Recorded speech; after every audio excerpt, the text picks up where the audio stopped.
Hi, now I'm going to explain to you the roles of hormone in controlling the female reproductive cycle, which is in controlling the ovarian cycle as well as the control in the menstrual cycle.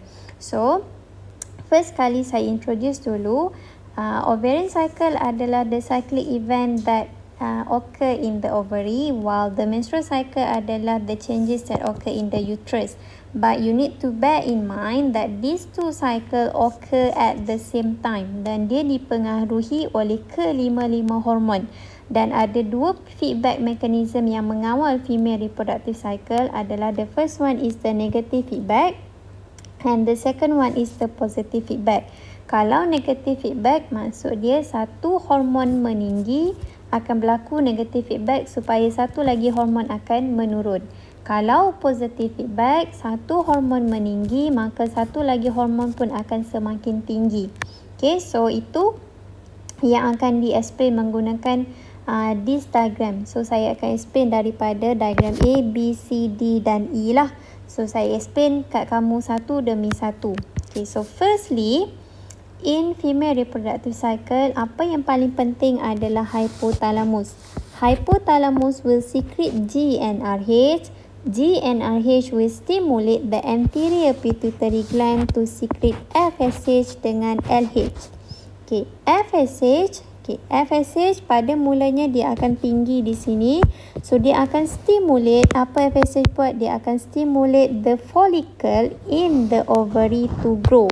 So, itu menunjukkan bahawa fasa follicular phase dekat dalam ovarian cycle.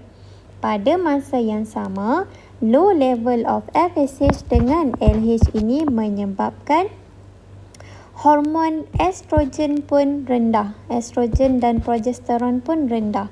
So, dia menyebabkan the endometrial wall to be shedded. Okay, pada hari pertama sampai hari kelima. So, itu menunjukkan fasa menstrual flow phase dekat dalam menstrual cycle.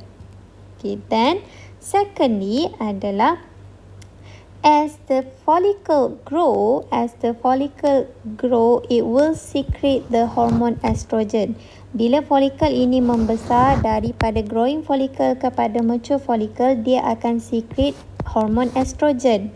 Bila estrogen being secreted, semakin tinggi level of estrogen, apa berlaku adalah dia akan stimulate the thickening of endometrium wall. So, dia menunjukkan itu adalah fasa yang kedua dekat dalam menstrual cycle iaitu proliferative phase, di mana estrogen akan stimulate dinding endometrium tersebut untuk menebal. Next, semakin high level of estrogen semakin meninggi, dia akan memberikan positive feedback kepada hypothalamus. Bila estrogen tinggi, dia akan give positive feedback kepada hypothalamus. So, hypothalamus akan keep secreting GnRH. So, high level of GnRH akan increase the secretion of LH dan juga FSH. Tetapi LH lebih banyak being secreted.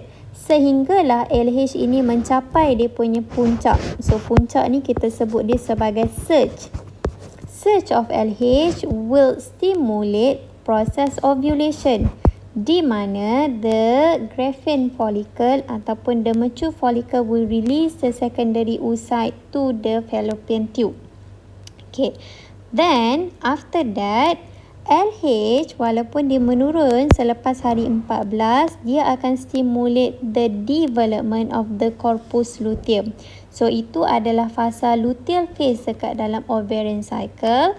So, corpus luteum ni dia buat apa? Dia akan secrete the progesterone dengan estrogen. So, high level of estrogen dengan progesterone ini akan stimulate the maintaining of the thickening of the endometrium wall. So, thickening of the endometrium wall tadi akan being maintained by the secretion of progesterone dan juga estrogen. So, itu adalah fasa yang ketiga dekat dalam menstrual cycle. High level of estrogen dan progesterone di sini akan memberi kesan kepada negative feedback kepada hypothalamus. So, bila high level of estrogen dengan progesterone tinggi, dia give negative feedback kepada hypothalamus. So, hypothalamus kurang secrete GnRH, maka FSH pun kurang. Bila FSH pun kurang, maka dia akan prevent another follicle from grow. Sebab apa dia nak prevent? Sebab sekarang kita tengah dalam fasa nak menunggu kalau berlakunya proses pregnancy.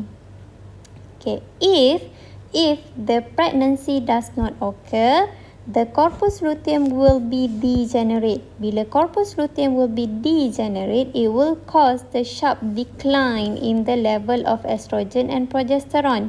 When the level of estrogen and progesterone is low, it will give negative feedback kepada anterior pituitary gland to increase balik the secretion of FSH supaya stimulate balik the development of a new follicle.